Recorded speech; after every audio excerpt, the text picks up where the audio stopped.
Hey, what's going on guys? So we'll be taking a look at this Owlenz SD50 LED mini projector. This is of course just the box that it comes in, nothing special here. We have a picture of the projector itself, we have a logo that says Owlenz, then we have the inputs and features of this projector. On the back of the box here we have kind of basically the same thing. Again, some of the features and then a different angle of the projector and things like that. Nothing too special about the box, but it is definitely good packaging, and everything inside of the box comes packaged very well. This is everything that we get in the box here. Of course, we have the projector itself. We have a remote to control the projector. We have a lens cap for the projector. Then we have a little AV to 3.5mm adapter because this projector has a little space for this. And you can kind of course, use older media players and things like that with this adapter here. Then we of course have the power cable for the projector. And the last thing we have here off to the side is the user manual for this projector. As you can see, this is everything that we get in the box here, nothing too special. One thing to note is that this power cord is really short. It's it's not really short. It's about 4 feet long, which isn't terrible, but for something like a projector, I definitely wish it was longer. I found there were very few situations in which I didn't need to use a extension cable when I was using this projector. So that's one thing to keep in mind, is you'll probably have to use an extension cable. This is the remote here. It's a pretty basic remote. We have zoom buttons, we have a mute button, power button, listen button, all your kind of basic buttons that you would see on a remote. Nothing too special there. It is a nice remote. It does not come with batteries, unfortunately, so you will have to use 2 AAA batteries of your own to go ahead and power up this remote. And then the last thing we have here is of course the projector itself. It is a very sleek black with a nice little Owlenz logo here. And then we do have the media controls if you do not wish to use the remote. We have the lens on the front and then things like that. So I'll kind of show you around the projector. So of course this is the lens here. As you can see, it's basically a giant magnifying glass because it is the lens for the projector where the actual light comes out of, because you know it is a projector. And then on top here we have the focusing knob. So this is of course for focusing the lens. As you can see, it moves around when you do that, and yeah, all of that. This is for adjusting the keystone, which adjusts the actual kind of tilt of the picture, which can be nice if you are really close to having it, and rather than actually physically adjusting the projector, you can just move the tilt a little bit and it will be fine. The media controls we have back here is an S button, an M button, a kind of dial with an OK button in the middle, a back button, and a power button. The S button is source, the M button is menu, I believe, and then we have of course this little dial for navigating the menus and all of that. On the back of the projector we do have a little IR receiver here, which I'll talk about in the end of the video. And then we have our little speaker grill at the back here, and then vents all around the projector for of course getting rid of the heat. Projectors do produce a lot of heat, especially this one. Since it's small, it does get pretty hot when you're using it, so it's nice to have all these vents kind of around it. On the side of the projector here we do have all of our different media inputs, which I believe is pretty important. We'll go ahead and zoom in here. So as you can see, we have our AV connection, which is of course for using this. If you wish to use some old DVD player or something like that, then you can, plug this into here and then go ahead and use that without any problems. We do have a headphone jack, which I highly recommend you use because the speaker quality on this is pretty terrible. We do have a VGA input. If you wish to connect something like a laptop or some other VGA device, then you are able to do that, which is cool to see. VGA is a little outdated, but it is still nice to see it included. We do have an HDMI port, which is probably going to be the most used one in today's day and age. If you wish to connect like an Apple TV or something like that, then you can totally do that through this projector through the HDMI port. Then we do have 2 USB ports here. This one is for actual like media. You can put a flash drive in here and get pictures and videos and things like that off of the flash drive and play them through the projector. Then we also have a 5-volt out here, so if you wish to charge something, maybe you are using some device on here that needs power, then you are able to kind of connect it through here, which is nice. You can also like charge your phone or something if you wanted to. I don't know, but this one does not receive any media. This is just for powering whatever device you plug into it. The last kind of thing we have here is the SD card slot. So if you do wish to play pictures or a movie or something off of the SD card, then you are able to do that. Say you take the SD card out of your camera, you can just kind of pop it into here and then see all the pictures on your projector, which is pretty cool. On the bottom of the device here we do have 4 rubber feet, which is to be expected, but then we have this nice little 5th one, which can be very useful for adjusting, again, the kind of tilt of the projector. Say you can't find a surface that's exactly the right height for the screen you're trying to use, you're able to twist this little thingy out like this, and then it kind of adjusts the height of the projector, which is very nice. As you can see, you can kind of keep doing it, and then it twists out like that. And then it just changes the angle at which the projector sits, which is a very nice feature. I wish all projectors had this because it can be kind of annoying when you try to put the projector on a surface and then you're like putting books and things like that under the projector. And this little 5th foot here should help to alleviate some of that, so it is a very nice feature to see included. Before we go ahead and get this projector powered on, I will show you the specifications for it. As you can see, the specifications of a projector are pretty important, even if it is an $80 projector. So as you can see, the contrast is 1000 to 1. The physical resolution is 800 by 480, which is interesting interesting because on the box it says 1080p, which is 1920 by 1080, so not really sure what that's all about because that's like 480p, but it says 1920 by 1080 on the box, so I'm not really sure what that is. And then it says light source is LED, and the projection distance is 1 to 3 meters, and the projection size is 4 to 150 inches, which is pretty big. The size I'm going to use is about 90 inches, so it can be up to 150 inches, which is really, really big for a projector this small. The brightness, which is one of the most important things, is 1500 lumens, which is decent. And then the projector weight is 949 grams, which I also think is important because that's just to kind of show you how heavy it is. It's about 2 pounds, and so that means it's pretty easy to travel with and things like that because it is a small projector and it only weighs 2 pounds, so that's a very nice feature to have if you are wanting to travel with a projector. The last thing I'll show you here is the different media file formats that this projector supports. I think this is also important, so you can kind of go ahead and pause the video or something if you are interested in seeing very specifically what media formats this supports. It definitely supports enough, I think. I haven't really had any problems with it except for like a text format, because it does have text as one of the main options in the projector, so I was kind of surprised to see that it only supports .txt formats, but again, not a really big deal. When it comes to music, movies, and pictures, it supports a bunch of different file formats. And that is the main kind of media you will be consuming on this projector, so it definitely is nice to see that. That just basically means the kind of things it can like read off of a flash drive, and so it does support a very wide variety of file types, which is very nice to see. So I think we've talked about all that enough. I'll go ahead and plug in the projector and then show you guys kind of what the picture quality looks like and all of that. Alright guys, so now of course I do have the projector up and running. What you can see on screen now is the projector screen being projected onto a green wall. Unfortunately, I did not put up a projector screen or anything like that, so all you see is the image being projected onto a regular green wall. In my opinion, it doesn't look bad at all. I was expecting it to be a little harder to read text and things like that because it wasn't on an actual projector screen, but I didn't really see any problems with it. And so yeah, I didn't think it was worth putting up a projector screen for this video, but you can still see the image perfectly fine. I apologize if the actual like camera quality isn't so good because I have the ISO setting up really high because, you know, otherwise it would be pretty dark when you're looking at the projector screen. So anyway, all of that aside, you can see that this is the main interface you get when you turn on the projector. We have 4 little icons that look suspiciously like the icons in Apple's iOS.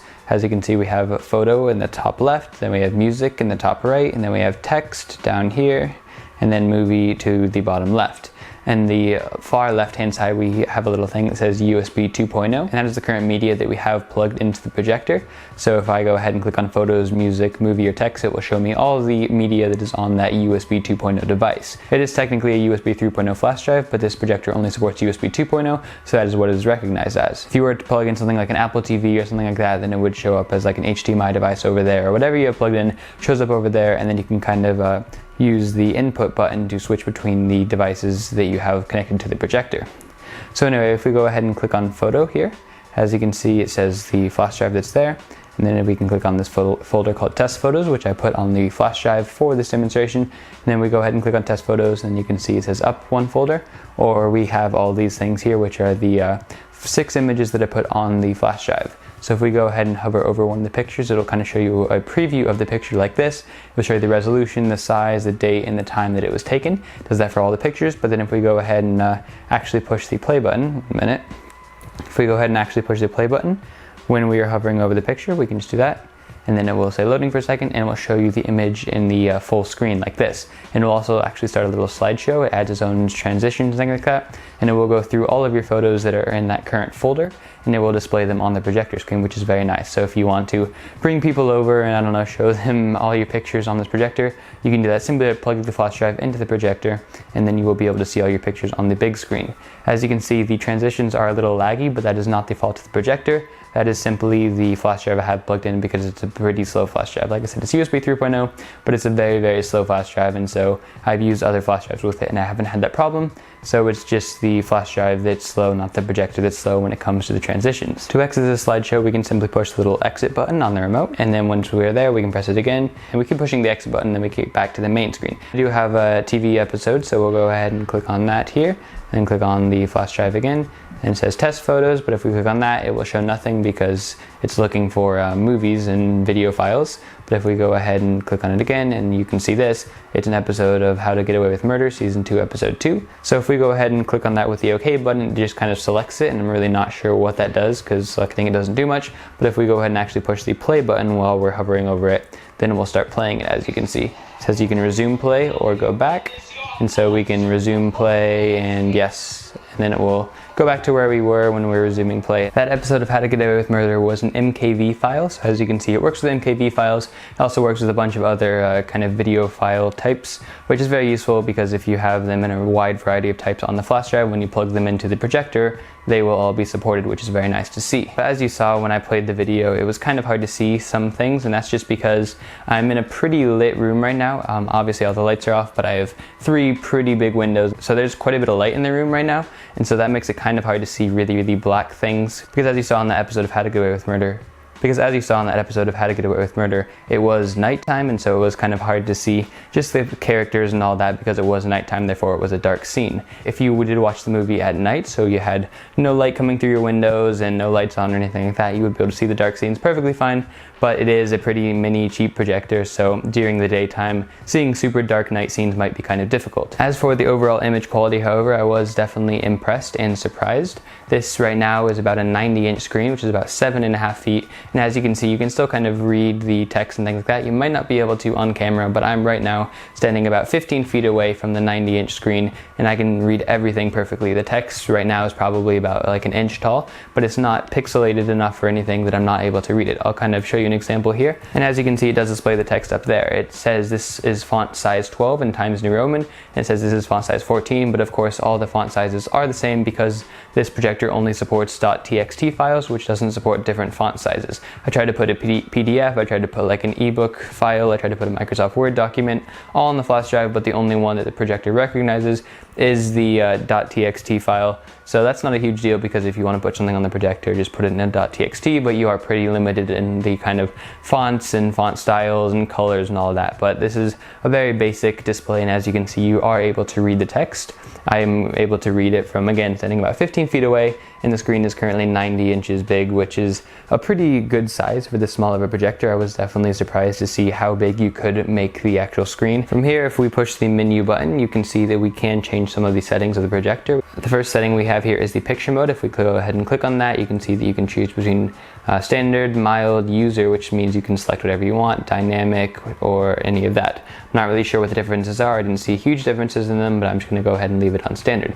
We can also change the color temperature, the aspect ratio, the noise reduction, which I didn't really find did anything at all. And you can flip certain things if you wish to do so. Say you're mounting the projector to the ceiling upside down, then you are able to do that. And then we have some more settings here. We have sound mode and balance and auto volume and surround sound and equalizer and all of that. And while we're on the topic of sound, I want to say that's probably the worst thing about the projector. The sound is really bad. If it's at any audible volume, it's incredibly tinny and almost like squeaky. Like if somebody's shouting in the film you're watching or something, it's really bad, and you just almost want to like turn it off because it like hurts your ears. So definitely I would recommend using some external audio source when you're using this projector. That's not really a problem because it has a headphone jack, and you may be able to connect a device to it that supports Bluetooth or something like that. So like I said, not a big deal. You don't have to use the projector's built-in audio, but it is kind of one downside. If you are planning on using the projector's built-in audio, you will be a little disappointed because it really isn't very good. The picture quality is good, and I think that's much more important than the audio quality, but the sound quality definitely is lacking. That being said, this is a very inexpensive projector, so you can't be expecting that good of sound quality, especially when you get this good of picture quality. I'm definitely impressed with the picture quality, as I've mentioned, not only because of the size of the projector, but also because of the price. It isn't amazing. If you actually walk up to the screen, you can definitely see all the individual pixels, but kind of standing back away from it, which is how you should be looking at it anyway, you can't really see them at all, and you're actually able to read text and things like that, which is very good.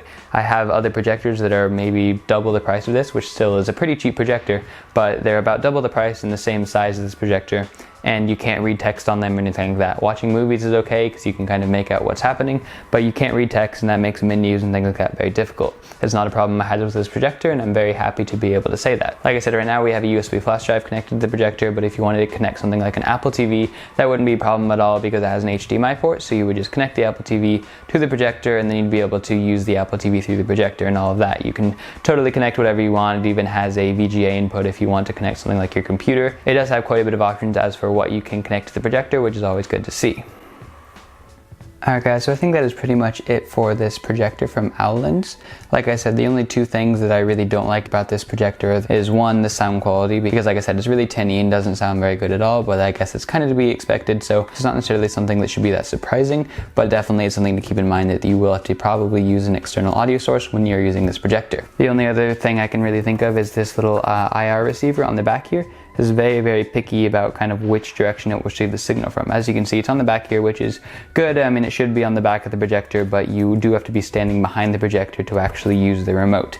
Say it's mounted on the ceiling or something like that, and you're sitting directly underneath the projector remote will not work. You do have to be standing behind the projector and basically pointing the remote exactly at that little receiver, otherwise the remote will not work. You can use little buttons on here if you wish to, but the main thing I'm thinking of is if you have it mounted to the ceiling or in some kind of permanent fixed position and you want to use the little remote, then you will kind of have a rough time and you might have to actually like get up or stand on the couch to point to the remote at the receiver or something like that. You might have some problems with just the kind of overall pickiness of the receiver. That is one thing that I definitely noticed. I would think I pushed a button, but then nothing would happen, and that was just because I wasn't pointing the remote exactly at the receiver. Maybe it was a little to the left, a little to the right. Something happened that it wasn't pointing directly at that, and therefore the command was not received by the projector.